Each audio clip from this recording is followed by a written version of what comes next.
السلام علیکم ورحمۃ اللہ وبرکاتہ الحمد للہ رب العالمین والعاقبۃ للمتقین والصلاة والسلام علی اشرف الانبیاء والمرسلین نبینا محمد وعلی آلہ وصحبہ ومن تبعہم بإحسان الی یوم الدین اما بعد اللہم انفعنا بما علمتنا وعلمنا ما ينفعنا وزدنا علما سبحانک لا علم لنا الا ما علمتنا انک انت العلیم الحکیم رب اشرح لی صدری ویسر لی امری واحلل عقدۃ من لسانی یفقهوا قولی اللهم ربنا زدنا علما اللهم ربنا زدنا علما اللهم ربنا زدنا علما آمین۔ اہلا وسہلا مرحبا، خوش آمدید۔ آج ہم اپنے آخری پارے کی طرف بڑھ رہے ہیں جو ہمارا لیول 2 کا آخری پارہ ہے، پارہ نمبر 12 انشاءاللہ باذن اللہ۔ ہم لوگ اس کو آج شروع کرنے جا رہے ہیں سورۃ ہود کے ساتھ انشاءاللہ باذن اللہ۔ کورس کا مقاصد یا کورس کا تعارف یا بہت اچھی طرح سے جانتے ہیں۔ سورۃ ہود کا تعارف بڑے اختصار کے ساتھ آپ کے سامنے رکھتے ہیں۔ یہ مکی سورت ہے اور اس کی 123 آیات پر یہ مشتمل سورت ہے۔ اس سورہ مبارکہ میں اللہ سبحانہ و تعالیٰ نے انبیاء کرام کا تذکرہ فرمایا ہے۔ سورۃ ہود کے اندر نوح علیہ الصلوۃ والسلام، ہود علیہ الصلوۃ والسلام، لوط علیہ الصلوۃ والسلام، صالح علیہ الصلوۃ والسلام، شعیب علیہ الصلوۃ والسلام، ابراہیم علیہ الصلوۃ والسلام وغیرہ کا تذکرہ فرمایا۔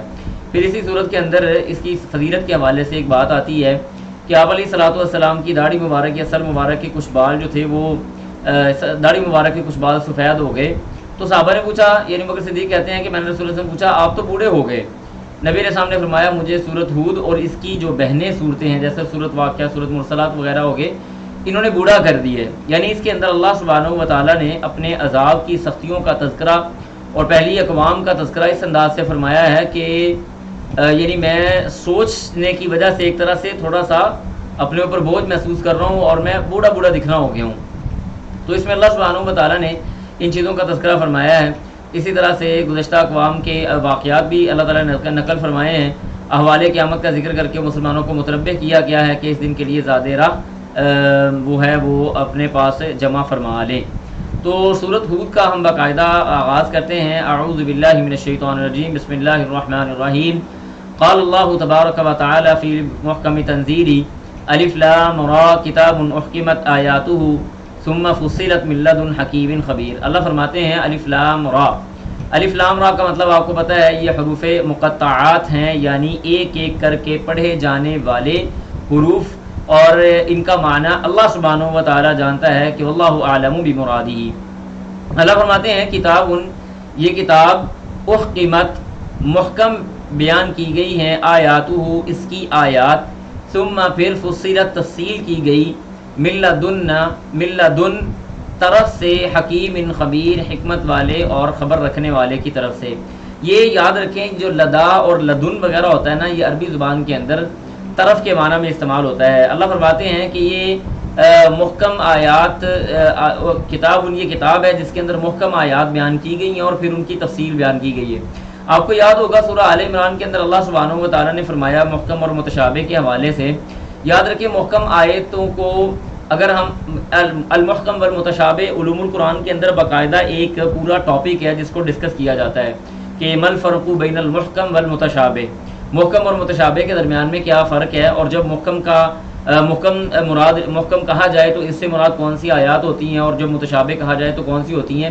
بہت زیادہ تفصیل میں نہیں لے کے جا سکتا آپ کو، البتہ صرف سادہ لفظوں میں آپ یوں سمجھیں، محکم آیات وہ آیات ہوتی ہیں جن کا معنی اللہ سبحانہ و تعالیٰ نے واضح طور پہ بیان کیا ہو، یا جس کا معنی ہمیں واضح طور پہ سمجھ آ جائے۔ جیسے مثال کے طور پہ اللہ نے فرمایا اللہ تعبدوا الا اللہ، اللہ کے علاوہ کسی کی عبادت مت کرو۔ اب اس کے اندر ایک ہی مطلب ہے جو ہمارے سامنے واضح ہے۔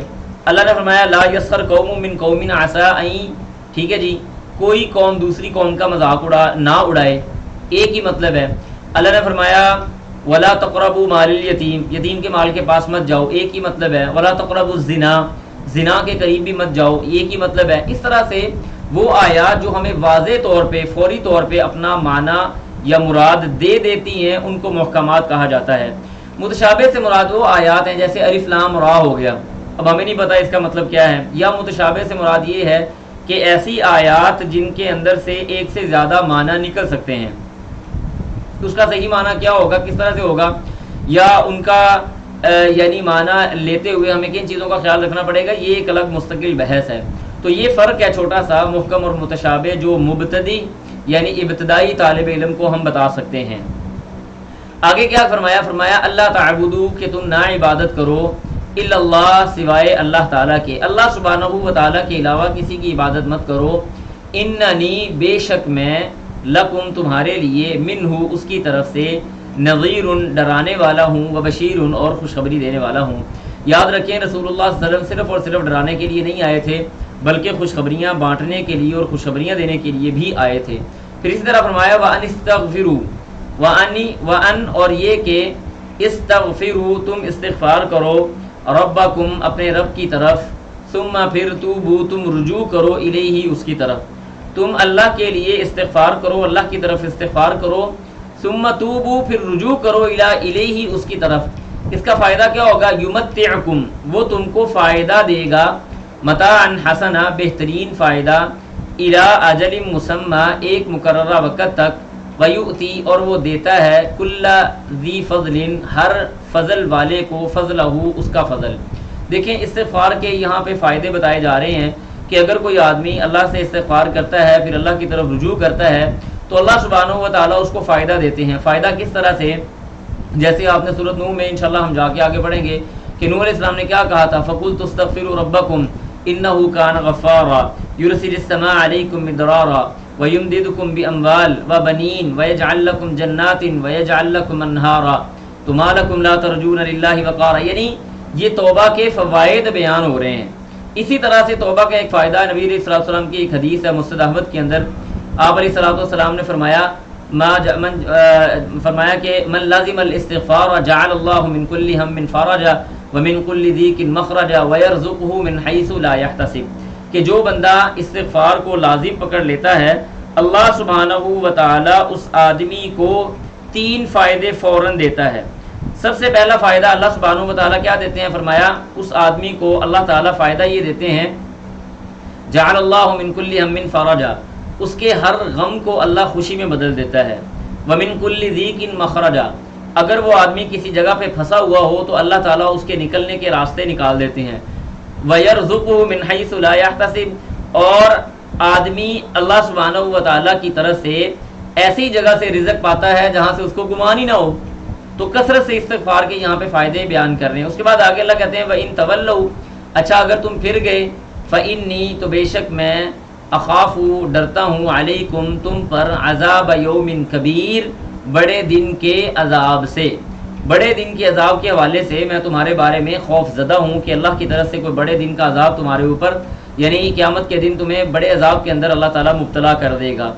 اللہ اللہ کی طرف مرجعکم تمہارا لوٹنا ہے، وہو اور وہ علی کل شیء ہر چیز پر قدیر قدرت رکھنے والا ہے۔ اللہ سبحانہ و تعالیٰ ہر چیز پر قدرت رکھنے والا ہے۔ اس کے بعد اگلی جو آیت ہمارے پاس آ رہی ہے بڑی زبردست آیت ہے، یعنی یہاں پہ اس آیت کے اندر چلے پہلے ترجمہ پڑھتے ہیں پھر اس کے بعد میں بتاتا ہوں۔ اللہ کہتے ہیں الا خبردار، انہم بے شک وہ یسنون دوہرا کرتے ہیں، یہ اسنین سے نکلا ہوا یسنون ہے یعنی دوہرا کرنا، یسنون وہ دوہرا کرتے ہیں، صدورہم اپنے سینوں کو، لیستخفو تاکہ وہ چھپا لیں منہ اس سے۔ اصل میں یہ آیتیں بعض ان صحابہ کے بارے میں نازل ہوئیں کہ کچھ ایسے صحابہ کرام تھے جب وہ رفع حاجت کے لیے باہر جاتے کھیتوں میں تو وہ جب اپنے رفع حاجت کے لیے بیٹھتے تو اپنے چہروں کو اس طرح سے کر کے تھوڑا نیچے کرتے، اپنے سینوں کو دہراتے، یعنی اپنی شرمگاہ کی اگلی طرف کرنے کی کوشش کرتے کہ اللہ سے شرماتے ہوئے کہ ہم بے لباس ہیں اور اللہ سبحانہ و تعالی ہمیں دیکھ رہا ہے۔ اس طرح بعض لوگ جب ازدواجی تعلقات قائم کرتے تو وہ بھی اس طرح کی کچھ حرکتیں کرتے۔ تو یہاں پہ اللہ سبحانہ و تعالی نے ان لوگوں کے ایمان کی بھی بات کی ہے اور لوگوں کی یہ غلط فہمی کا بھی اللہ نے ازالہ کر دیا۔ فرمایا لا خبردار انہم یسنون صدورہم، بے شک وہ اپنے سینوں کو دوہرا کرتے ہیں، لیستخفوا منہ تاکہ وہ اس سے چھپ جائیں، الا خبردار حین جس وقت یستغشون وہ کیا کرتے ہیں ڈھانپتے ہیں، ثیابہم اپنے کپڑوں کو، یعنی اپنے کپڑوں سے اپنے آپ کو ڈھانپتے ہیں۔ تو اللہ کہتے ہیں یعلم ما یسرون، یعلم وہ جانتا ہے، ما یسرون جو وہ چھپاتے ہیں، وما یعلنون اور جو وہ ظاہر کرتے ہیں۔ یعنی تمہیں اس تکلف میں پڑھنے کی ضرورت نہیں ہے کہ تم قضائے حاجت کے لیے جاتے ہو تو تم اپنے آپ کو کسی مشکل میں یا کسی آزمائش میں ڈالو کہ میں اللہ سبحانہ و تعالیٰ سے اپنی شرمگاہ کو یا اپنے سطر والی جگہ کو چھپا لوں۔ اللہ تو تمہارے ظاہری اور پشیدہ ہر چیز کو جانتا ہے، اللہ سبحانہ و تعالیٰ سے یہ معاملہ کرنے کی ضرورت نہیں ہے. چھوڑو یعلم ما یسرون وما یعلنون، تو بات ختم ہو گئی. انہ علیم بذات الصدور. یسرون اور یعلنون، دیکھیں اچھا چلیں کسی جگہ پہ جا کے میں آپ کو بتاؤں گا. یسرون وما یعلنون یعنی جو چیز آپ چھپا کے بیٹھے ہوئے ہیں اور جو آپ اعلانیہ کر رہے ہیں اللہ سب کو جانتا ہے. بلکہ اس سے بڑھ کر فرمایا انہ علیم بذات الصدور، بے شک وہ جاننے والا ہے بذات الصدور، سینوں کے بھید کو. جو یعنی چھپانا یا ظاہری کرنا یہ تو ظاہری ایک عمل ہے نا، اس عمل کے بارے میں کوئی مطلع ہو سکتا ہے، کوئی مخلوق بھی مطلع ہو سکتی ہے. بے شک میں چھپ کے کوئی کام کر رہا ہوں، ممکن ہے کوئی دروازے کے اندر سوراخ ہو، وہاں سے کوئی آنکھ لگا کے مجھے دیکھ لے، یہ ممکن ہو سکتا ہے. لیکن انہ علیم بذات الصدور، یہ نقطہ سمجھنے کی ضرورت ہے. یہاں پہ اللہ نے پہلے یسر اور یعلن کہا، یعنی فزیکلی تمہارا جو کوئی راز ہے یا اعلانیہ کام ہے اللہ اس کو تو جانتا ہی جانتا ہے. اس کو لوگ جان سکتے تھے، ممکن تھا لوگ جان لیتے، لیکن اللہ وہ ذات ہے کہ جو چیز کوئی بندہ نہیں جان سکتا اللہ اس کو بھی جانتا ہے. وہ کیا ہے؟ وہ تمہارے یہاں پہ چھپی ہوئی بات ہے، تمہارا یہاں پہ چھپا ہوا راز ہے، تمہارا یہاں پہ چھپا ہوا کوئی ایسا معاملہ ہے جس کے بارے میں تم خوف زدہ ہو کہ لوگوں کو پتہ نہ چلے. اللہ اکبر کبیرہ. فرمایا انہ علیم بذات الصدور، اللہ تو سینوں کی باتوں کو بھی جانتا ہے. اس کے بعد آگے اللہ فرماتے ہیں وما من دابۃ، وما من دابۃ، وما اور نہیں ہے، من دابۃ کوئی بھی چلنے والی چیز. دابہ کہتے ہیں یعنی ایسے جاندار کو جو زمین میں حرکت کرتا ہے، چاہے وہ جاندار ٹانگوں والا ہے جیسے انسان ہو گیا یا دیگر حیوانات ہو گئے، یا وہ جانور بغیر ٹانگوں کے ہے جیسے کوئی سانپ ہو گیا، کوئی چھپلی وغیرہ، چھپلی بھی ٹانگیں ہوتی ہیں، کوئی سانپ ہو گیا یا کوئی اور اس قسم کی چیز جس کی ٹانگیں نہیں ہوتی. اللہ کہتے ہیں وما من دابۃ، اور نہیں ہے کوئی چیز چلنے والی، فی الارض زمین میں، الا مگر علی اللہ اللہ تعالیٰ پر ہے، رزقها اس کا رزق. اللہ اکبر کبیرہ، اللہ اکبر کبیرہ. یعنی انسان اگر اپنے رزق کے بارے میں پریشان ہے تو یہ آیت اس کے لیے بہت بڑی دلیل ہے. اللہ سبحانہ و تعالیٰ جانوروں کو، چلنے والی چیزوں کو، سانس لینے والی چیزوں کو مکمل رزق فراہم کرتا ہے. ہر چیز کو اللہ تعالیٰ رزق فراہم کرتا ہے. اللہ اکبر کبیرہ. آپ اندازہ کر لیں ہر چیز کو اللہ سبحانہ و تعالیٰ رزق فراہم کرتا ہے. ایون کہ میں ایک دن ایک ویڈیو دیکھ رہا تھا تو وہ انہوں نے نا پتھر کو توڑا، پتھر نظر آ رہا تھا، یعنی پتھر اللہ تعالیٰ کی بنائی مخلوق ہے، پتھر کو توڑا گیا، دو حصوں میں تقسیم کیا گیا تو پتھر کے اندر ایک کیڑا موجود تھا. اب ظاہری طور پہ نظر آ رہا ہے کہ پتھر کے اندر اس کیڑے پر رزق کون لے کے جائے گا؟ وہ اللہ سبحانہ و تعالیٰ ہے جو چاروں طرف سے بند پتھر کے اندر ایک کیڑے کو موجود رزق عطا کر رہا ہے. تو وہ انسان کو بھوکا رہنے دے گا یا بھوکا سونا دے گا؟ ایسا ہرگز نہیں ہو سکتا. اللہ پہ توکل کی کمی ہے. ایک حدیث آتی ہے، نبی صاحب نے فرمایا اگر تم اللہ پہ ویسے توکل کرو جیسے توکل کرنے کا حق ہے تو تمہیں اللہ تعالیٰ ویسے رزق فراہم کرے جیسے پرندوں کو کرتا ہے. وہ صبح بھوکے گھر سے نکلتے ہیں اور شام کو بھرے ہوئے پیٹ کے ساتھ گھروں میں آتے ہیں. اللہ اکبر کبیرہ. تو اللہ کہتے ہیں کہ ان کا رزق ہماری ذمہ داری ہے.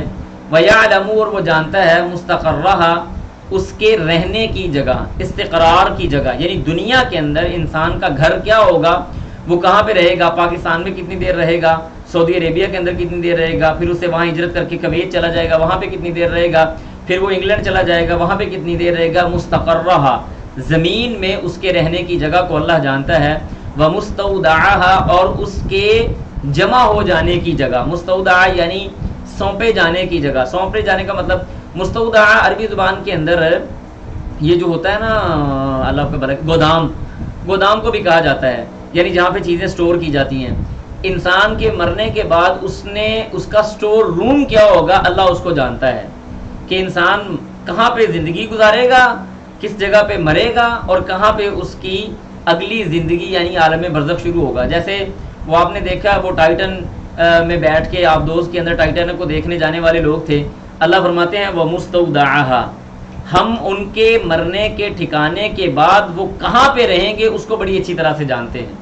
وَمُسْتَوْدَعَهَا انسان کے سونپے جانے کی جگہ، اس کی پناہ گاہ. اللہ فرماتے ہیں کل ہر چیز فی کتاب مبین کتاب میں واضح طور پہ ہے، یعنی لوح محفوظ کے اندر ہم نے ہر چیز کو لکھوا دیا ہوا ہے، ہر چیز وہاں پہ موجود ہے. وَهُوَ الَّذِي اور اللہ وہ ذات ہے خلق اس نے پیدا کیا السماوات یہ آسمانوں کو، والارض اور زمینوں کو، فی ستۃ ایام 6 دنوں میں، وکانا اور تھا عرشہ اس کا عرش علی الماء پانی پر۔ ثابت کیا ہوا کہ زمین و آسمان کی تخلیق سے پہلے اللہ تعالیٰ کی ایک مخلوق پانی موجود تھا۔ اللہ کا عرش زمین و آسمان کی تخلیق سے قبل پانی پہ تھا، پھر اللہ سبحانہ و تعالیٰ نے زمین و آسمان کو پیدا فرمایا، اور اس کے بعد اللہ کیا کرتے ہیں، یہ سارا کام ہوا کیوں؟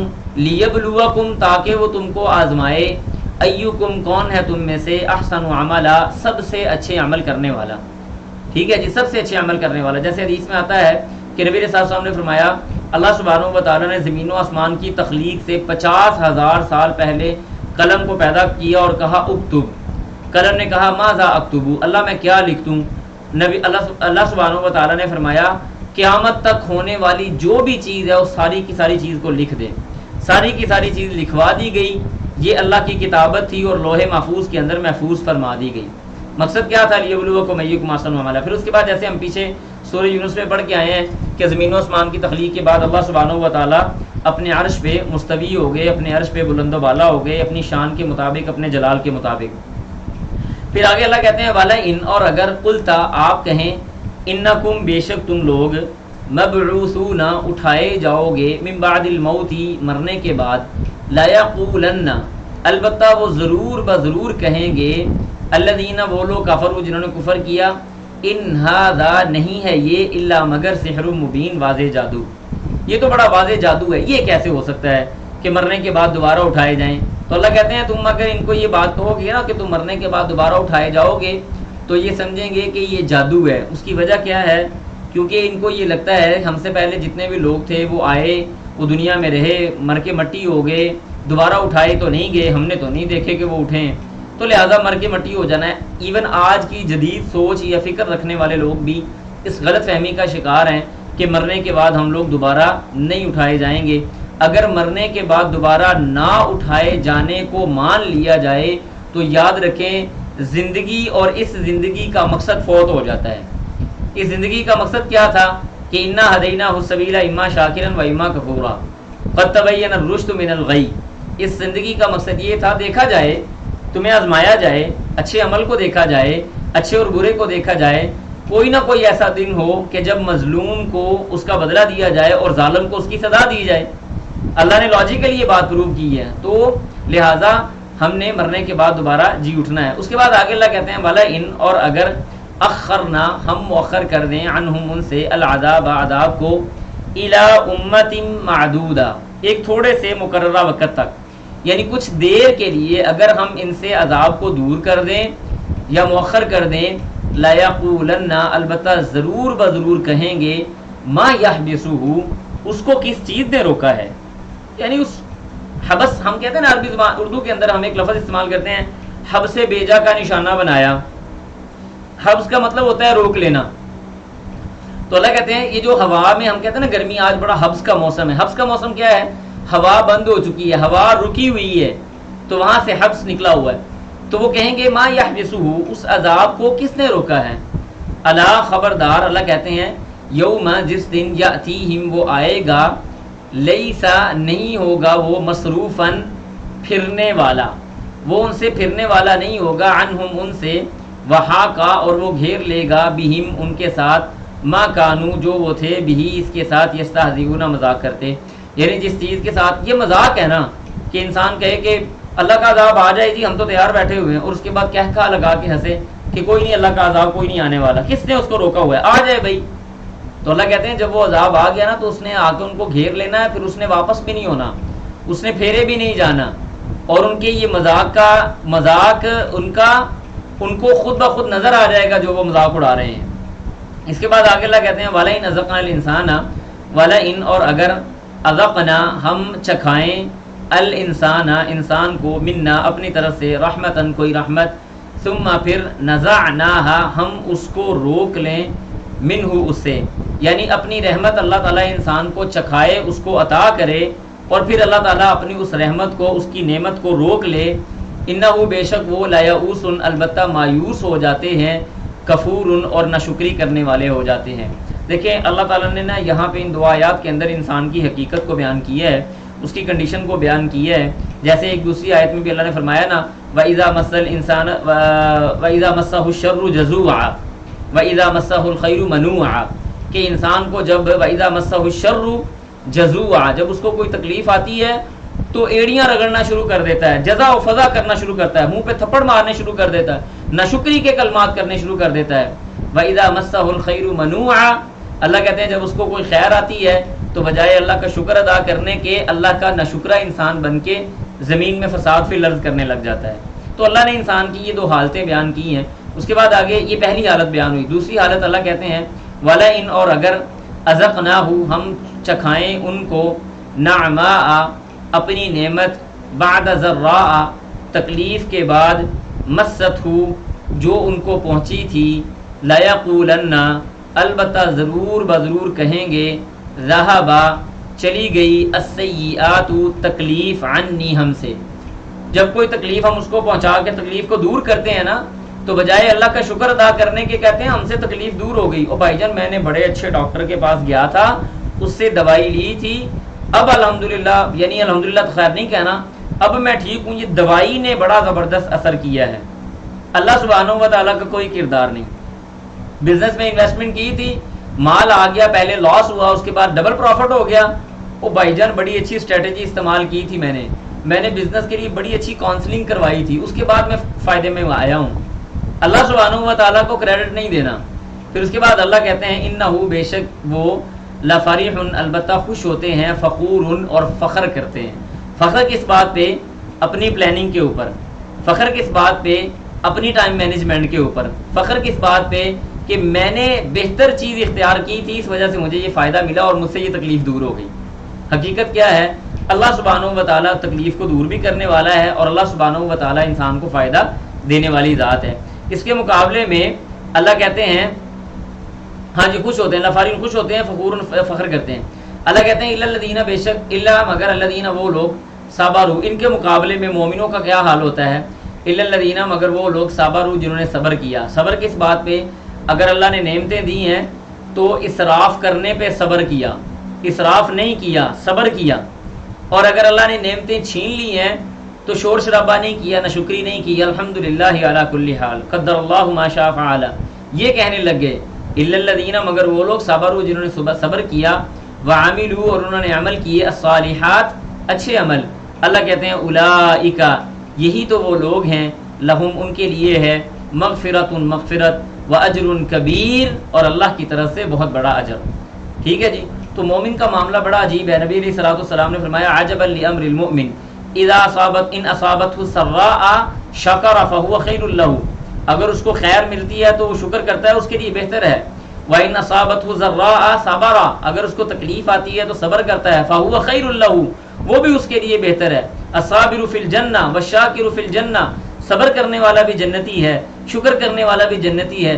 یہ مومن اسی حالت میں ہوتا ہے، اللہ کی طرف سے مال آیا تبھی اللہ کے راستے پہ خرچ کر رہا ہے، لوگوں کو دے رہا ہے، چھپا کے نہیں بیٹھا ہوا، کسی کے ساتھ وہ غرور و تکبر والا رویہ اس کا نہیں ہے۔ اگر مال نہیں ہے، کچھ بھی نہیں ہے، اولاد بھی نہیں ہے، ہر چیز ختم ہو گئی دنیا کی، تب بھی الحمدللہ علی کل حال، اللہ تیرا شکر ہے، تیری چیزیں تھی تو نے دی تب بھی شکر ہے، تو نے واپس لے لی تب بھی الحمدللہ۔ یہ مومن کا حال ہوتا ہے۔ اللہ کہتے ہیں اولئک، یہی ہیں، لہم، ان کے لیے ہے، مغفرت، مغفرت، واجر کبیر، اور بہت بڑا اجر اللہ سبحانہ و تعالیٰ نے ان کے لیے رکھا ہے۔ اب یہاں پہ آگے اللہ تعالیٰ نبی علیہ الصلوۃ والسلام کے حوالے سے بات کر رہے ہیں، فرمایا فلعلک، پس شاید کہ آپ، تارکن، چھوڑنے والے ہیں، بعد، کچھ، ما، وہ چیز جو، یوحا، وحی کیا جاتا ہے، الیک، آپ کی طرف، وضائکن، اور تنگ ہونے والا ہے، بھی، اس کے ساتھ، صدرک، آپ کا سینہ، ان یقولوا، کہ وہ کہتے ہیں، لولا، کیوں نہیں، انزلا، نازل کیا گیا، علیہ، اس پر، کنزن، کوئی خزانہ، او جاء، یا آیا، معہ، اس کے ساتھ، ملکن، کوئی فرشتہ۔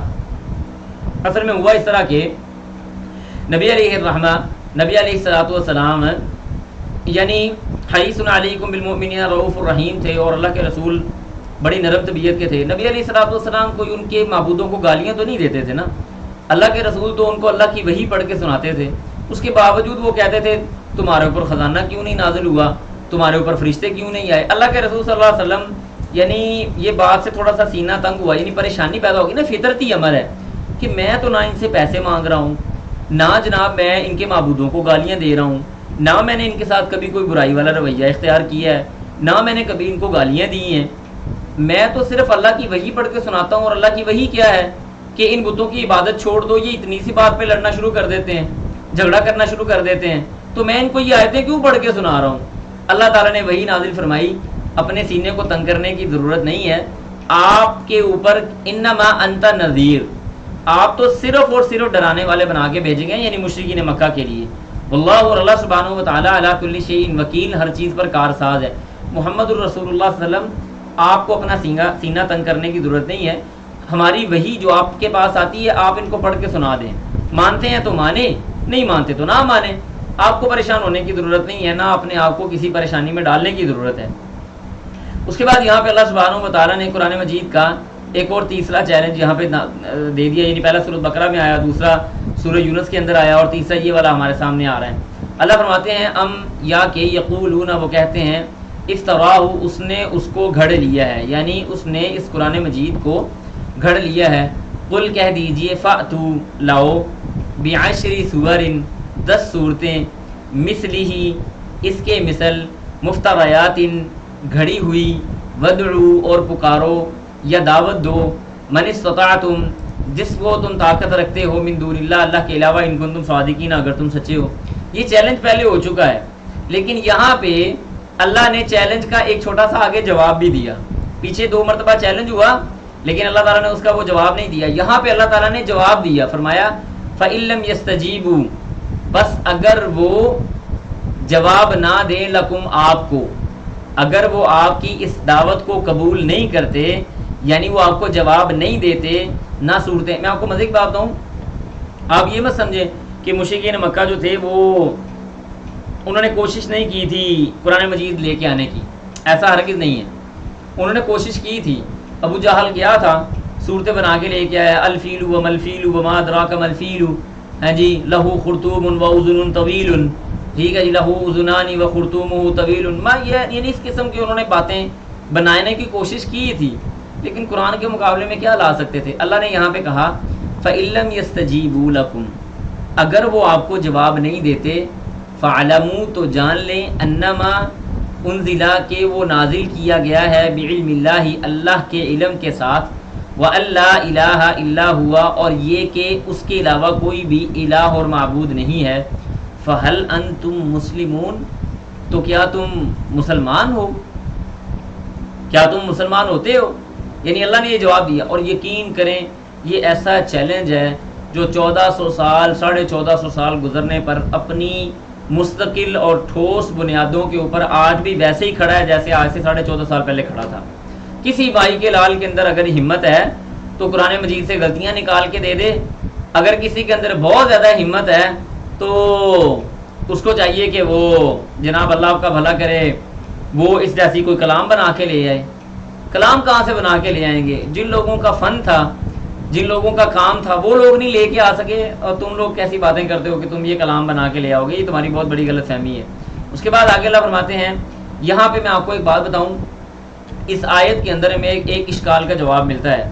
ہمارے ہاں بعض لوگ نا یہ سوال کرتے ہیں، کہتے ہیں جی، سوال یہ کرتے ہیں جی کافر لوگ جو مسلمان نہیں ہیں وہ چیریٹی کا اتنا کام کرتے ہیں، وہ اللہ تعالیٰ کے یعنی لوگوں کی فلاح و بہبود کا اتنا کام کرتے ہیں، ہسپتال وہ بناتے ہیں، غریبوں کے کام وہ آتے ہیں، سچ وہ بولتے ہیں، وعدہ وفا وہ کرتے ہیں۔ پتہ نہیں، یہ ہمارے ہاں لوگ لبرل قسم کے لوگ، اور ایون تھوڑے بہت اچھے دیندار مناسب دیندار لوگ بھی یہ مثالیں پیش کرتے ہیں۔ پتہ کیا کہتے ہیں؟ وہ جی وہ سارے کام تو اچھے اچھے وہ کرتے ہیں، وہ جہنم میں جائیں اور ہم لوگ جنت میں چلے جائیں۔ اللہ تعالیٰ نے اس آیت کے اندر ان کے سوالوں کا جواب دیا ہے۔ بنیادی طور پہ یہ والے معاملات یا یہ والے سوال مشرکین مکہ بھی کرتے تھے۔ وہ کہتے تھے کہ ہم لوگ جہنم میں کیسے جائیں گے؟ ہم تو مہمانوں کی مہمان نوازی کرتے ہیں، ہم لوگ صلہ رحمی کرتے ہیں، ہم لوگ اپنا وعدہ وفا کرتے ہیں، اور ہم لوگ جناب اللہ کا بھلا کرے بیت اللہ کے متولی اور وہاں پہ آنے والے لوگوں کو کھانا کھلاتے ہیں، ہم لوگ جہنم میں کیسے جائیں گے؟ یہ بات ہمیں سمجھ نہیں آتی۔ پھر اگر ہم اتنے ہی گندے ہیں اور خراب ہیں تو اللہ ہمارے مال میں کیوں اضافہ کر رہا ہے؟ یہاں پہ اس آیت کے اندر اللہ نے اس اشکال کا جواب دیا، لہٰذا آپ اس آیت کو بہت غور سے سمجھ لیں کوئی بھی آدمی آپ کے سامنے اگر ایسا اشکال رکھے نا کہ جی وہ جنت میں نہیں جا رہے اور ہم جنت میں جا رہے ہیں، تو اللہ تعالیٰ نے یہاں پہ بات بیان فرمایا من کانا یرید الحیات الدنیا، فرمایا من کانا جو کوئی ہے، یرید ارادہ رکھتا الحیات الدنیا دنیا کی زندگی کا، وزینتہا اور اس کی زیب و زینت کا، نوفی ہم وفا کرتے ہیں الیہم اس کی طرف اعمالہم اس کے اعمال کو، یعنی ہم پورا اس کے اعمال کا بدلہ لوٹاتے ہیں۔ کہاں پہ لوٹاتے ہیں؟ فیہا اسی دنیا میں، وہم فیہا اور وہ اسی میں ہیں، یعنی سب کچھ اسی دنیا کے اندر جو انہوں نے اعمال کیے تھے ان کا بدلہ بھی اسی دنیا کے اندر ان کو لوٹا دیا جاتا ہے۔ وہم فیہا اور وہ آخرت کے اندر لا یبخسون کوئی بھی حصہ نہیں رکھیں گے، معذرت کے ساتھ، اور پھر فرمایا وہم فیہا اور ان کے لیے اس دنیا میں لا یبخسون کوئی کمی نہیں کی جاتی۔ اللہ تعالیٰ ان کا مال کسی طرح سے کم نہیں کرتے۔ ایک نان مسلم آدمی نے ایک ہسپتال بنایا، اللہ سبحانہ و تعالیٰ نے 10 ہسپتالوں کے پیسے اس کو دے دیے۔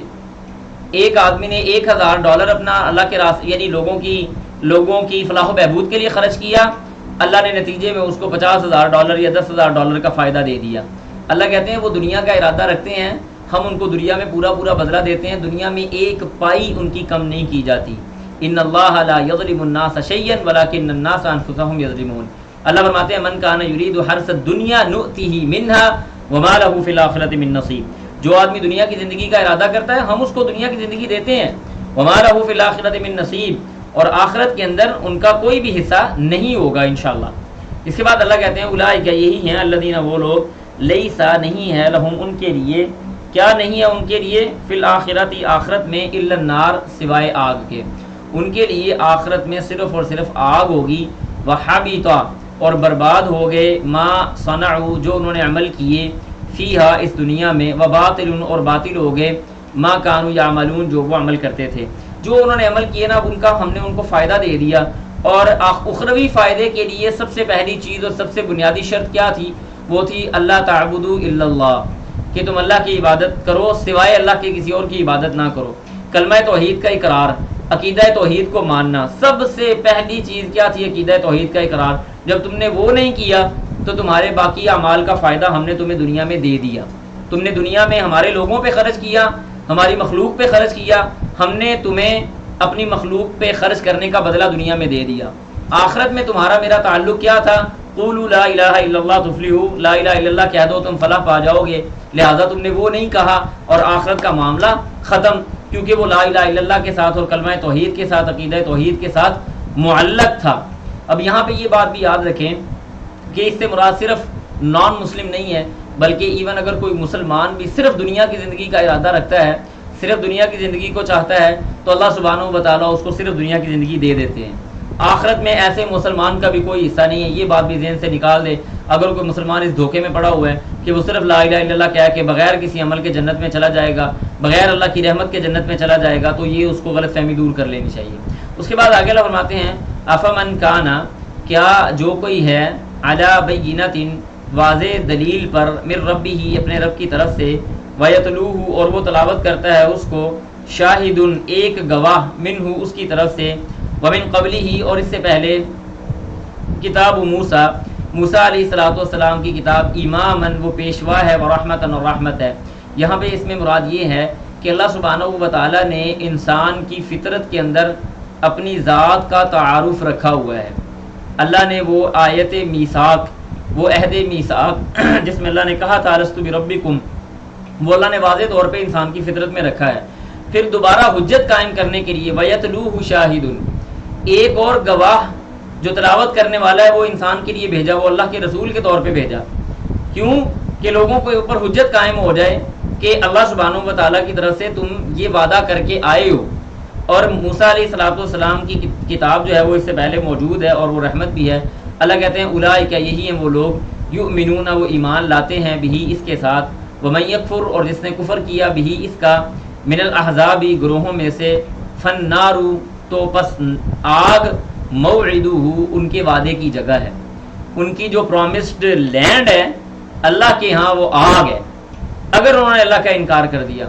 پھر آگے اللہ فرماتے ہیں فلا تکو پس آپ نہ ہو جائیں، فی مریت کسی شک میں منہ اس کی طرف سے انہ الحق بے شک وہ حق ہے من ربک کا تیرے رب کی طرف سے ولکن اور لیکن اکثر الناس اکثر لوگ لا یؤمنون وہ ایمان نہیں لانے والے.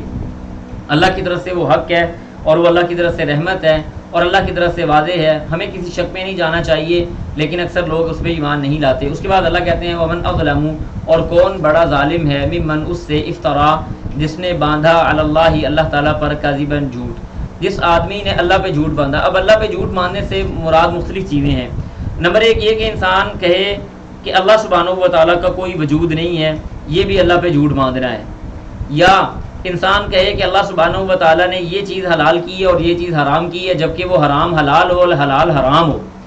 انسان اللہ کی حرام کردہ یا حلال کردہ حدوں کے اندر اپنی مرضی کے مطابق تبدیلی کرے, یہ بھی اللہ پہ جھوٹ باندھنا ہے. یا انسان اللہ سبحانہ و تعالیٰ کی نشانیوں کا انکار کر دے, یہ بھی اللہ پہ جھوٹ باندھنا ہے. تو اس آدمی سے بڑھ کر ظالم کوئی نہیں ہو سکتا جو اللہ پہ جھوٹ باندھے. اللہ کہتے ہیں اولئک یہی ہیں وہ لوگ یعرضون پیش کیے جائیں گے علی ربہم اپنے رب کے سامنے یا اپنے رب کے حضور, ویقولوا اور کہیں گے الاشہاد گواہی دینے والے لوگ, یعنی اشہاد گواہی دینے والے, ہؤلائی یہی ہیں الذین وہ لوگ کذبوا جنہوں نے جھٹلایا علی ربہم اپنے رب کو. یعنی قیامت کے دن اللہ سبحانہ و تعالیٰ فرشتوں کو لے کے آئیں گے, جیسے قرین ہمارا آئے گا اور قرین ہمارا خلاف ہمارے گواہی دے گا. وقال قرینہ ربنا ما طغیتہ ولکن کان فی ضلال بعید. وقال قرینہ ربنا ما, یعنی اس سے پہلے والی جو آیات آتی ہیں کہ قرین آ کے گواہی دے گا, نمبر ایک. نمبر دو, رسول آ کے گواہی دیں گے, اللہ میں نے پہنچا دیا تھا. نمبر تین, سب سے بڑھ کر گواہی انسان کے خلاف اس کا بدن دے گا. الیوم نختم علی افواہہم وتکلمنا ایدیہم وتشہد ارجلہم, انسان کے ہاتھ پاؤں بولیں گے, اس کے خلاف گواہی دیں گے, یہاں تک کہ انسان کہے گا قالوا انطقنا اللہ الذی انطق, وہ انسان یہ کہے گا لما شہدتم علینا, تم میرے خلاف گواہی دے رہے ہو, کیوں, وجہ کیا ہے؟ تو وہ آگے سے کہیں گے قالوا انطقنا اللہ الذی انطق کل شیء, ہم آج اپنی مرضی سے نہیں بول رہے, ہم کو وہ ذات بلوا رہی ہے جو ہر چیز کو بلوانے پہ قادر ہے. تو انسان کے خلاف ہر چیز گواہی دے گی. اللہ کہتے ہیں کہ اشہاد وہ گواہی دینے والے آئیں گے اور ان بتائیں گے کہ اللہ یہ جھوٹ بولتے تھے. اللہ کہتے ہیں خبردار, لعنت اللہ اللہ کی لعنت ہو علی الظالمین ظالموں پر. ظالم کون لوگ ہیں اور جھوٹ باندھنے والے کون لوگ ہیں؟ الذین وہ لوگ یصدون وہ روکتے ہیں عن سبیل اللہ اللہ کے راستے سے, ویبغونہا اور وہ تلاش کرتے ہیں اس میں عوجا ٹیڑھا پن.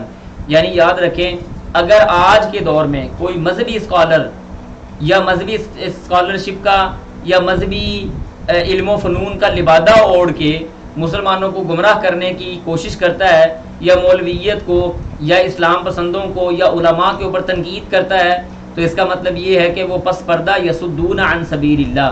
یاد رکھیں اللہ کا راستہ کون بتائے گا آپ کو, اللہ کا راستہ کون دکھائے گا, ہم تک اللہ کا پیغام کون پہنچائے گا؟ میں پہنچاؤں, ہم خود بخود سیکھ لیں گے سب کچھ. اگر سب کچھ خود بخود سیکھنا ہوتا تو اللہ کو نبی بھیجنے کی کیا ضرورت تھی؟ اگر آج بھی کوئی آدمی علماء کا نام لے کے یا علماء کے بارے میں عوام کو یہ کہے کہ یہ ایسے ہیں یہ ویسے ہیں, انہوں نے یہ کر دیا انہوں نے وہ کر دیا, یاد رکھیں یہ وہ لوگ ہیں جو یصدون عن سبیل اللہ اللہ کے راستے سے روکنے والے ہیں. اللہ کے راستے سے روکنا کیا ہے کہ لوگوں کو علماء سے دور کر دو, علماء سے دور ہو جائیں گے, اللہ کے راستے سے خود بخود بھٹک جائیں گے. وَيَبْغُونَهَا عِوَجًا اور وہ اس میں ٹیڑھا پن تلاش کرتے ہیں.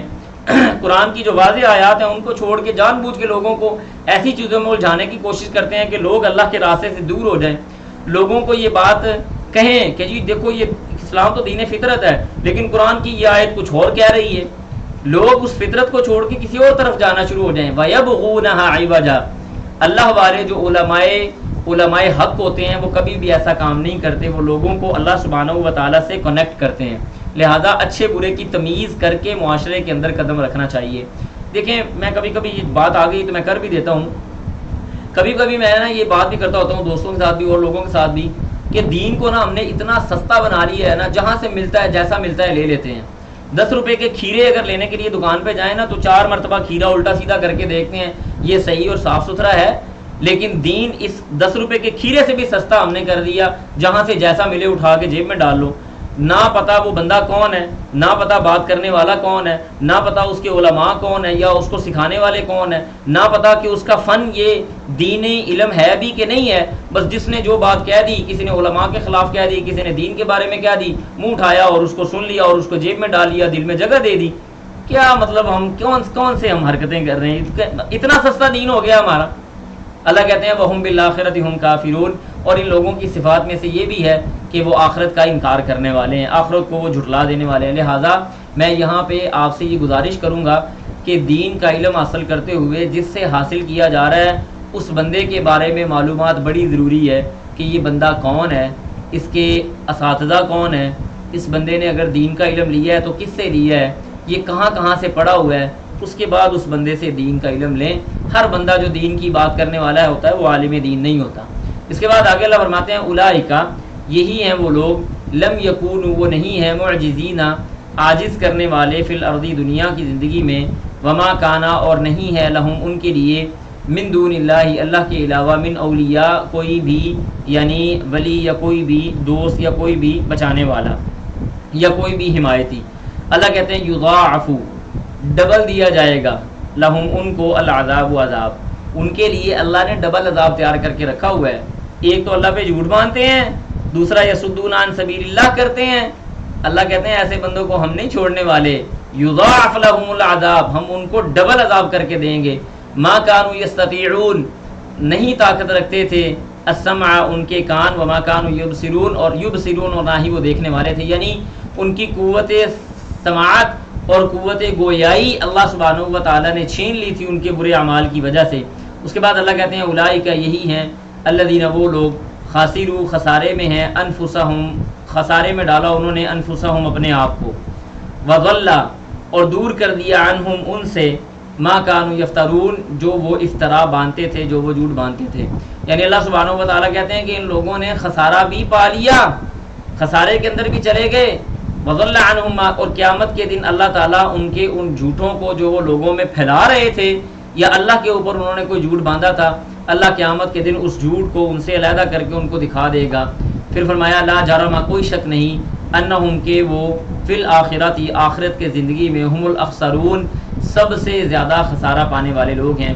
اس کے مقابلے میں اللہ اہل ایمان کا ذکر کرتے ہیں، فرمایا ان الذین، بے شک وہ لوگ، آمنوا، جو ایمان والے ہیں، وعاملوا الصالحات، اور وہ نیک عمل بھی کرنے والے ہیں، واخبتوا، اور وہ کیا کرتے ہیں، عاجزی اختیار کرتے ہیں، الی ربہم، اپنے رب کی طرف، اللہ کی طرف جھک جانے والے ہیں.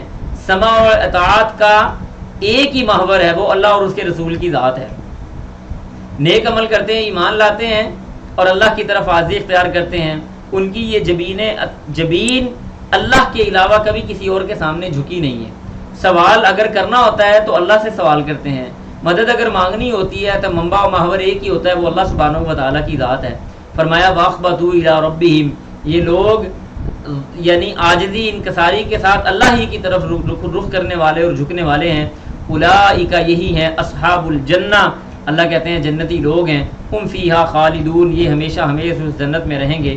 پھر آگے اللہ نے ایک لاجیکل مثال بیان کی ہے، فرمایا مثل الفریقین، دو گروہوں کی مثال، کل اعما، جیسے کہ ایک اندھا ہو، والاسم، اور بہرا ہو.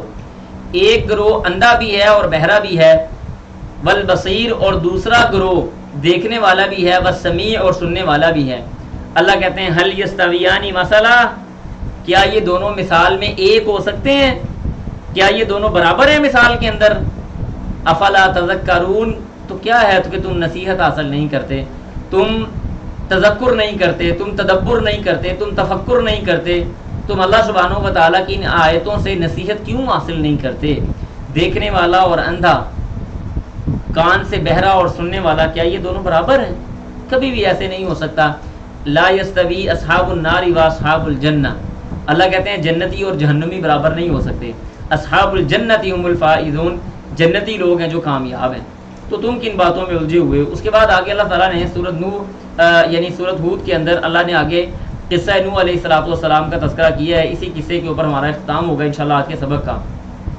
اللہ کہتے ہیں وَلَقَدْ، اور البتہ تحقیق، ارسلنا، ہم نے بھیجا، نوح علیہ السلام کو، کہاں پہ؟ الی قومہ، ان کی قوم کی طرف، انی بے شک میں لکم تمہارے لیے نذیر ڈرانے والا ہوں مبین واضح۔ یاد رکھیں عبداللہ ابن عباس یا غالباً عباس رضی اللہ تعالیٰ عنہ کا ایک قول آتا ہے، وہ کہتے ہیں کہ آدم علیہ السلام کے بعد 10 صدیوں تک شرک کا کوئی تصور نہیں تھا۔ 10 صدیوں بعد شرک کی ابتدا ہونی شروع ہو گئی، اور سب سے پہلے جو مشرک قوم دنیا کے اندر تھی وہ یہ قوم نوح تھی۔ اور یہ قوم نوح کے اندر شرک کیسے آیا کہ ایک جنریشن ایسی پیدا ہوئی جس کے کانوں میں شیطان نے یہ بات ڈال دی کہ وہ تمہارے بزرگ ہیں، تم ان کی جو آرام گاہیں ہیں ان کو ذرا اچھا سجا کے رکھا کرو، کبھی کبھی اس طرف جایا کرو۔ پھر اگلی جنریشن آئی، کہا کہ تمہاری وہ پچھلی جنریشن یہ کام کرتی تھی، تم ان کو برکت کے لیے ان کی کوئی تصویریں بنا کے گھر میں رکھ لو، تصویریں بنا لی۔ اس کے بعد اگلی جنریشن آئی، ان کو کہا کہ تم ان سے برکت حاصل کر لیا کرو، اور اس کے بعد اگلی جنریشن آئی، انہوں نے پورے مجسمے بنا کے باقاعدہ ان کی عبادت کرنا شروع کر دی۔ تو جنریشن گیپ اس طرح سے کرتا گیا اور آج ہمارے ہاں بھی یہی ہے۔ واللہ یقین کریں آج ہمارے ہاں ماڈل بنائے جاتے ہیں بیت اللہ کے، روضہ رسول کے۔ ہماری جنریشن یہ ماڈل دیکھ رہی ہے، سمجھ رہی ہے یہ ماڈل ہیں، اور اللہ کی قسم میں نے اپنی ان 2 گناہ گار آنکھوں کے ساتھ دیکھا کہ ایک آٹو رکشے کے پیچھے ایک بینر لگا ہوا تھا، وہاں پہ روضہ رسول کی وہ تصویر بنی ہوئی تھی، اور ایک خاتون آئی، رکشہ کھڑا تھا روڈ کے اوپر، وہ خاتون آئی، اس نے یوں کر کے ہاتھ لگا کے اپنی آنکھوں کو لگایا اور چوما، سینے پہ لگایا اور آگے چلی گئی۔ اللہ کی قسم میں نے اپنی آنکھوں سے یہ منظر دیکھا ہے۔ اور اسی طرح سے سٹارٹ ہوتا ہے کام، اسی طرح سے کام شروع ہوتا ہے۔ اور یہ قوم نوح کے اندر جن لوگوں کی یہ عبادت کرتے تھے، آپ کیا سمجھتے ہیں وہ کوئی گناہ گار لوگ تھے؟ وہ اس دور کے سب سے نیک بزرگ اور ولی اللہ لوگ تھے جن کا ذکر اللہ تعالیٰ نے سورۃ نوح میں کیا جا کے، ولا یغوث ویعوق ونسرا، جی ودن ولا سواع ولا یغوث ویعوق ونسرا، یہ 5 ان کے بڑے بزرگ تھے جن کی انہوں نے عبادت کرنا شروع کر دی تھی نوح علیہ السلام کی قوم نے۔ اس کے بعد انہوں نے اللہ تعالیٰ نے نوح علیہ السلام کو مبعوث فرمایا، اور انہوں نے آ کے کیا کہا، کہنے لگے اللہ تعبدو کہ تم نہ عبادت کرو الا اللہ سوائے اللہ تعالیٰ کے، انی اخاف بے شک میں ڈرتا ہوں علیکم تم پر عذاب یوم علیم دردناک دن کے عذاب کے حوالے سے۔ فقال الملأ پس کہا الملأ سرداروں نے، مالدار لوگوں نے، سرمایہ دار لوگوں نے، پیسے والے لوگوں نے، الذین کفروا جو لوگ کافر تھے، یعنی کافروں کے سرداروں نے یہ کہا، من قومہ ان کی قوم سے، ما نراکا ہم تو آپ کو نہیں دیکھتے، الا مگر بشرن ایک انسان، مثلنا ہماری طرح کا، وما نراکا اور نہیں ہم دیکھتے، اتبعکا کہ تیری پیروی کرنے والے ہیں، الا الذین صرف وہ لوگ ہیں، ہم اراذلونا جو ہم میں سب سے حقیر ہیں، بادی الرأی یعنی وہ بالکل حقیر، اور بادی الرأی یعنی مطلب آپ یوں سمجھ لیں کہ ان کی رائے کی کوئی اہمیت نہیں ہے، ہماری نظر میں وہ کوئی ایسے نہیں، پہلی نظر میں انسان پہچان لیتا ہے کہ یہ بالکل فضول قسم کے اور حقیر قسم کے لوگ ہیں۔ یاد رکھیں اللہ سبحانہ و تعالیٰ کی یہ سنت ہی رہی ہے کہ انبیاء جب اللہ کے ایمان کی طرف لوگوں کو دعوت دیتے ہیں تو نوجوان لوگ اللہ کی طرف آتے ہیں، اور اسی طرح سے وہ لوگ آتے ہیں جو کم مالدار لوگ ہوتے ہیں، پیسے والے لوگ نہیں آتے، وہ لوگ جو مال میں کم ہوتے ہیں وہی لوگ فوراً اللہ سبحانہ و تعالیٰ کی اس دعوت کو قبول کرتے ہیں۔ پھر آگے وہ کہنے لگے وما نرا اور نہیں ہم دیکھتے لکم تمہارے لیے علینا ہم پر من فضل کوئی فضل، بل نظنکم بلکہ ہم تو گمان کرتے ہیں تمہارے بارے میں کاذبین کہ تم جھوٹے ہو۔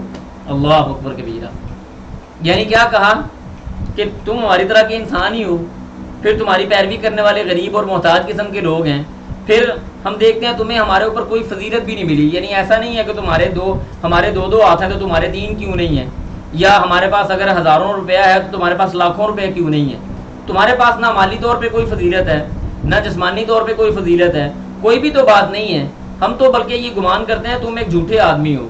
قال انہوں نے پتہ کیا کہا، یا قومی اے میری قوم، ارائیتم کیا تم دیکھتے ہو، ان کنتو کہ میں ہوں علی بینۃ واضح دلیل پر، من ربی اپنے رب کی طرف سے، وآتانی اور اس نے مجھ کو دیا ہے، رحمتاً رحمت، من عندہ اپنی طرف سے، فعمیت پس وہ پوشیدہ کر لی گئی ہے، علیکم تم پر، یعنی میں اپنے رب کی طرف سے واضح دلیل پر بھی ہوں، اور اللہ نے مجھے جو نبوت کی رحمت دی ہوئی ہے، مجھے نبوت کا جو فضل دیا ہوا ہے وہ بھی اللہ تعالیٰ نے مجھے دیا ہے، لیکن اللہ نے اس نبوت کے فضل کو اور اپنی رحمت کو تمہاری نظروں سے اوجھل کر دیا ہے۔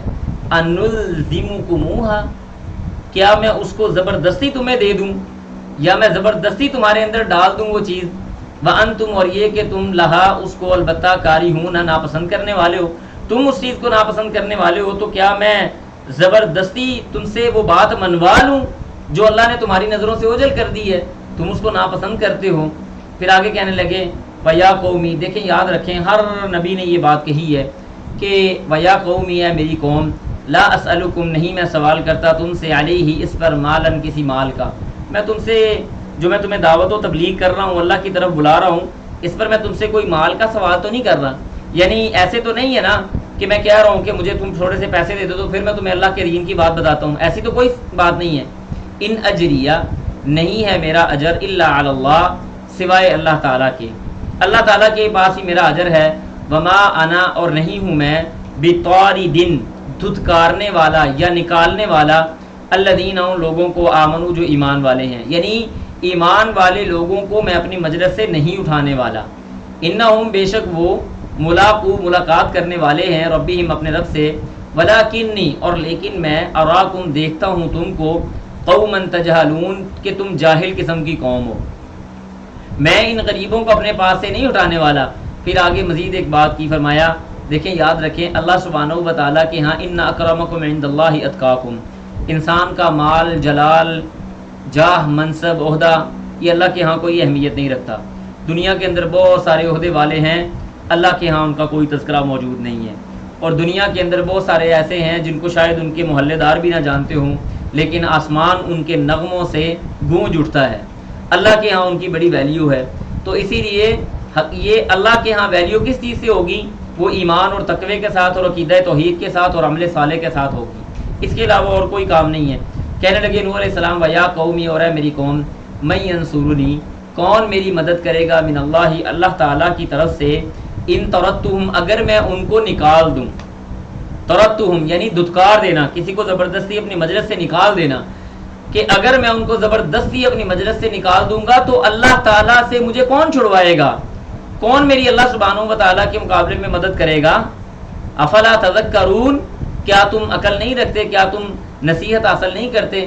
اب رہی بات تمہاری یہ کہ تم یہ کہتے ہو کہ ہم تو تمہیں اپنے اندر کوئی فضیلت والا نہیں دیکھتے، تو یاد رکھو ولا اقول میں نہیں کہتا ہوں لکم تمہیں عندی کہ میرے پاس خزائن اللہ اللہ کے خزانے ہیں، ولا اعلم الغیب اور میں غیب کے علم کو بھی نہیں جانتا، ولا اقول انی ملک اور نہ ہی میں کہتا ہوں کہ میں کوئی بے شک میں کوئی فرشتہ ہوں، ولا اقول اور نہیں میں کہتا للذین ان لوگوں کے لیے تزدری حقیر جانتی ہیں اعینکم تمہاری آنکھیں جن کو حقیر سمجھتی ہیں، میں یہ بات بھی نہیں کہتا لن یؤتیہم اللہ کہ نہیں دے گا اللہ تعالیٰ ان کو خیرن کوئی خیر، اللہ تعالیٰ ان کو خیر، میں نہیں کہتا کہ اللہ تعالیٰ ان کو کوئی خیر نہیں دے گا، تم تو ان کو حقیر سمجھ رہے ہو، لیکن اللہ سبحانہ و تعالیٰ کے ہاں ان کا تو بہت بڑا اجر موجود ہے۔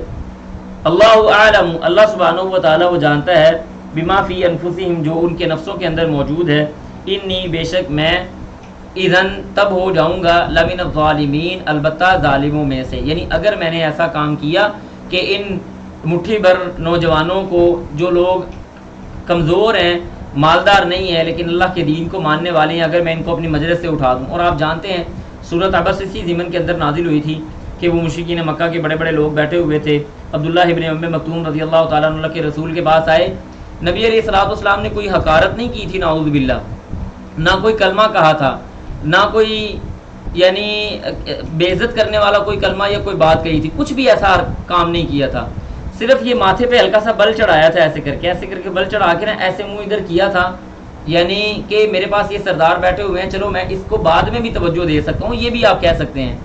اللہ نے آیتیں نازل کر دی، عبس وتولی ان جاءہ الاعمی وما یدریک لعلہ یزکا او یذکر فتنفعہ الذکر اما من استغنی فانت لہ تصدی وما علیک الا یزکا، اللہ نے آیتیں پوری کی پوری نازل کر دی۔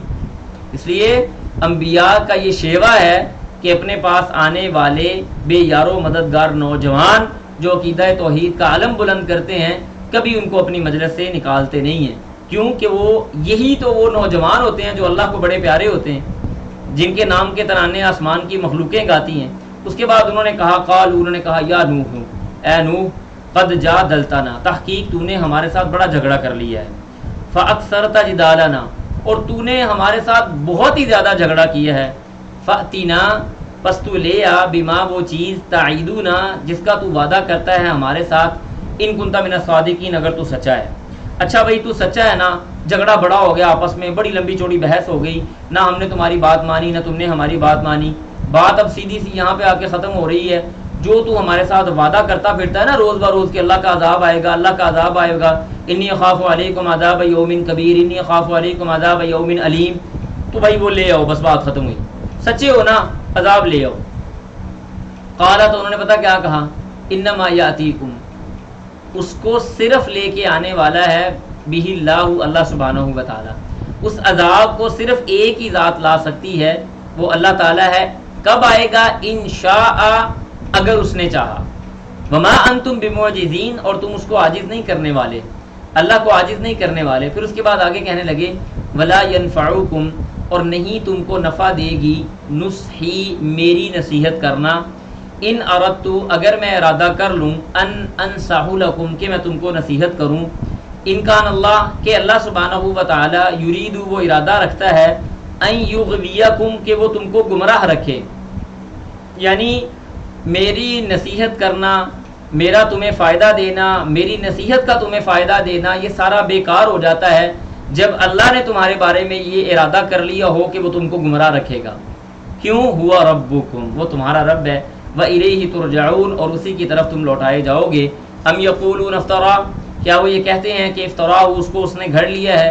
قل، کہہ دیجئے، ان افتریتہ، اگر میں نے اس کو گھڑا ہے، فعلیہ، تو میرے اوپر ہے، اجرامی، میرا جرم، میرا جرم اور اس کا بوجھ میرے اوپر ہے اگر میں نے اس کو گھڑ لیا ہے۔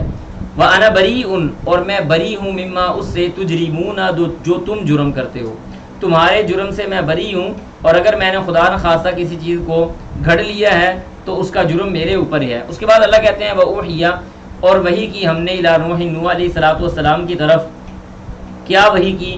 اللہ کہتے ہیں وَأُوحِيَ، اور وحی کی گئی الی نوح، نوح علیہ الصلوۃ والسلام کی طرف، انہ، کہ وہ، لن یؤمن، ہرگز ہرگز ایمان نہیں لائیں گے، من قومک، تیری قوم سے، تیری قوم سے تیرے اوپر ہرگز ہرگز ایمان نہیں لائیں گے، الا، مگر، من، جو، قد، تحقیق، آمنہ، پہلے ایمان لے آئے، فلا تبتئس، اللہ کہتے ہیں پس تو غمگین نہ ہو، غمگین ہونے کی ضرورت نہیں ہے، بما کانوا یفعلون، اس کی وجہ سے جو وہ عمل کرتے تھے یا عمل کرتے ہیں، جو وہ عمل کر رہے ہیں نا، ان کے عمل کی وجہ سے آپ کو غمگین ہونے کی ضرورت نہیں۔ اور آپ کو پتہ ہے نوح علیہ الصلوۃ والسلام نے کتنے سال تبلیغ کی تھی؟ 950 سال، 950 سال، اللہ اکبر۔ اور 950 سال کے اندر مسلمان لوگ کتنے ہوئے؟ 80 سے کچھ کم یا زیادہ، یعنی 80 سے کچھ زیادہ تھے، 90 سے کم لوگ مسلمان ہوئے تھے۔ 950 سال، اللہ اکبر، 950 سال، تصور کر کے دیکھیں کتنا بڑا عرصہ ہے، کتنا بڑا صبر ہے۔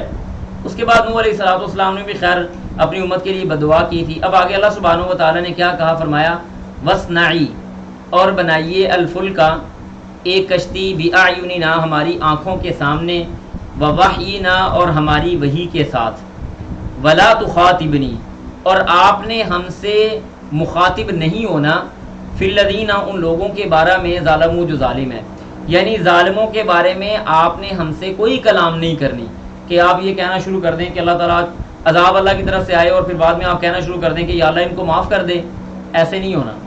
وَلَا تُخَاطِبْنِي فِي الَّذِينَ ظَلَمُوا، ظالموں کے حوالے سے آپ نے مجھ سے کوئی کلام نہیں کرنی، مجھ سے مخاطب نہیں ہونا، اِنَّهُمْ مُغْرَقُونَ، بے شک وہ غرق ہونے والے ہیں۔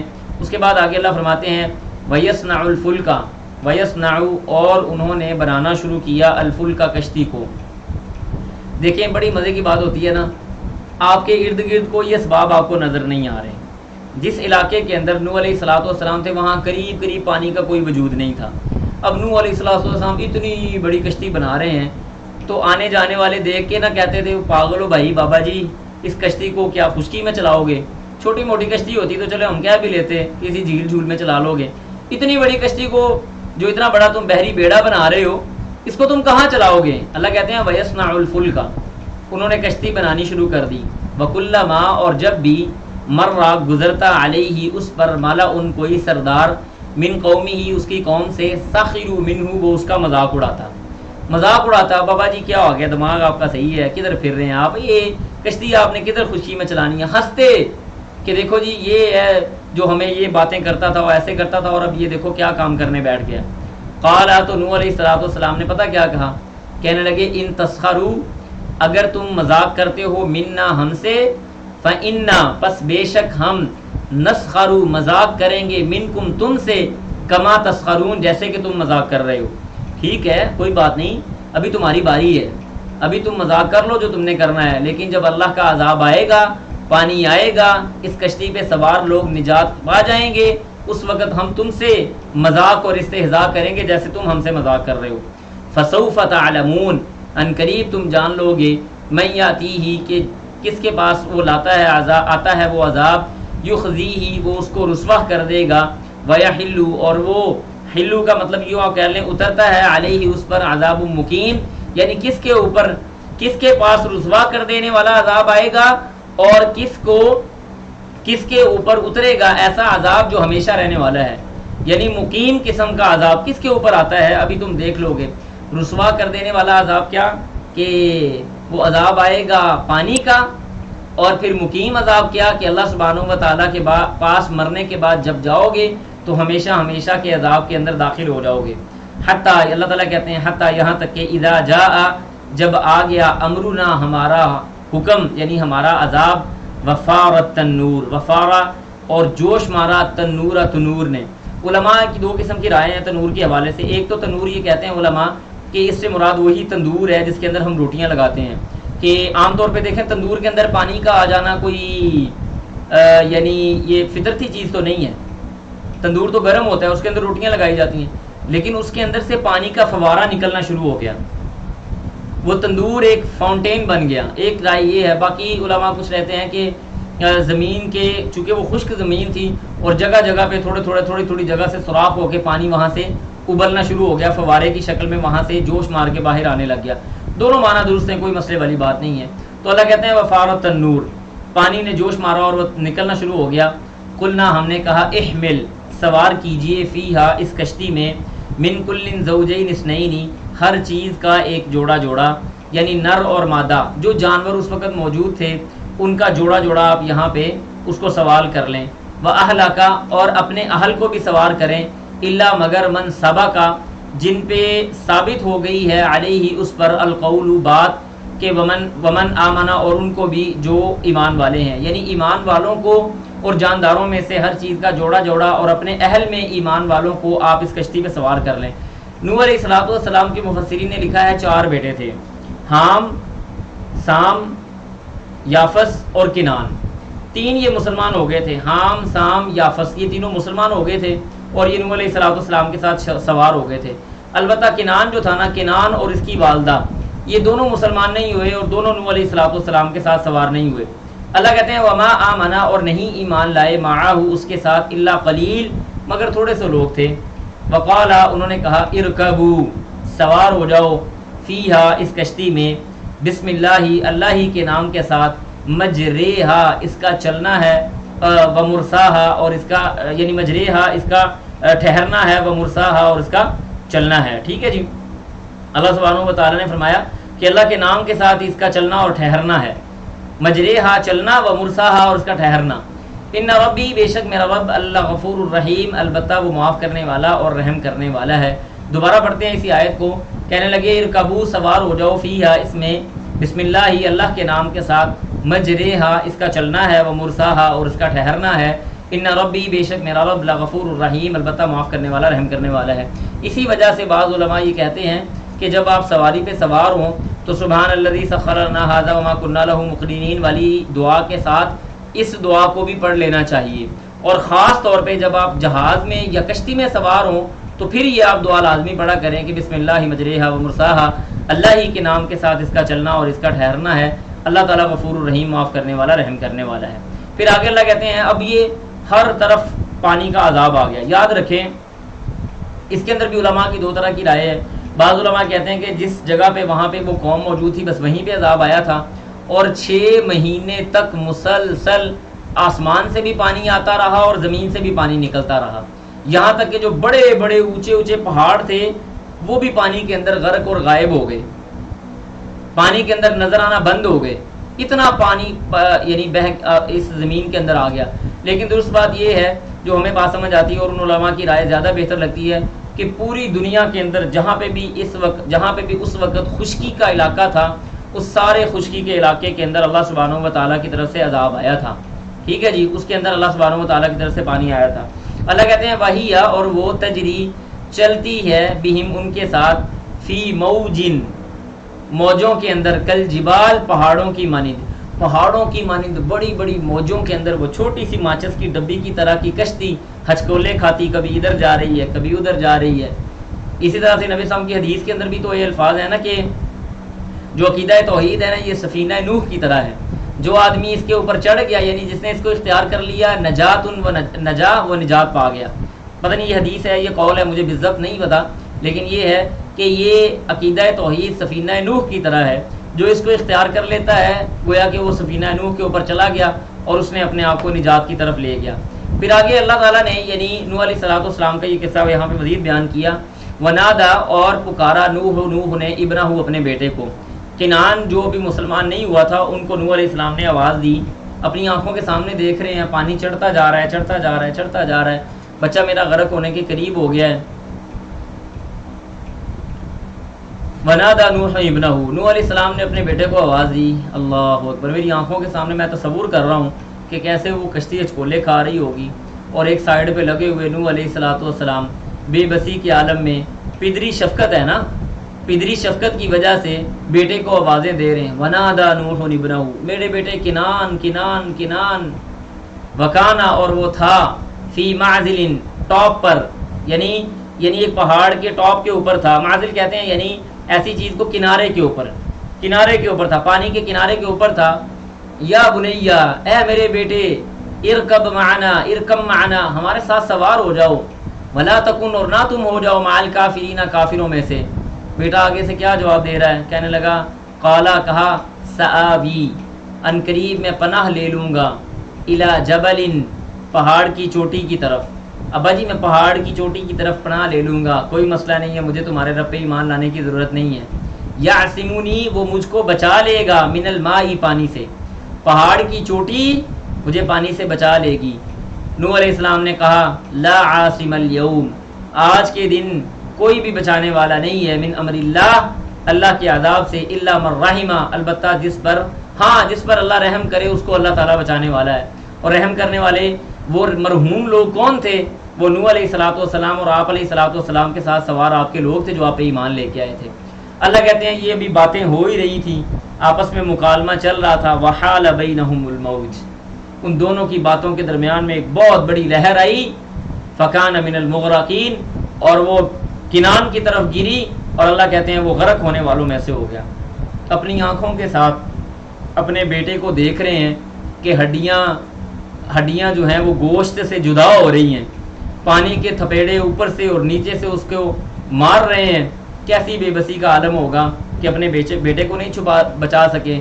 اور یہاں پہ کوئی بھی آدمی اٹھ کے کہہ دیتا ہے میں کسی کے ہاتھ پہ بیعت کروں گا، وہ بندہ پکڑ کے مجھے ہاتھ سے جنت میں لے جائے گا۔ اللہ نے انبیاء کی بیویوں کو نہیں چھوڑا، اللہ نے انبیاء کے بچوں کو نہیں چھوڑا، اللہ نے انبیاء کے باپوں کو نہیں چھوڑا۔ تم کون سی دنیا سے آئے ہو؟ حسب و نسب کی اللہ کے ہاں حسب و نسب کی بھی کوئی اہمیت نہیں ہے، اور تم بغیر کسی حسب و نسب کے تھوڑا سا نذرانہ پیش کر کے ہاتھ پہ ہاتھ رکھ کے یہ امید لگا کے بیٹھے ہو کہ تمہیں وہ بچا لیں گے اور جنت میں لے جائیں گے۔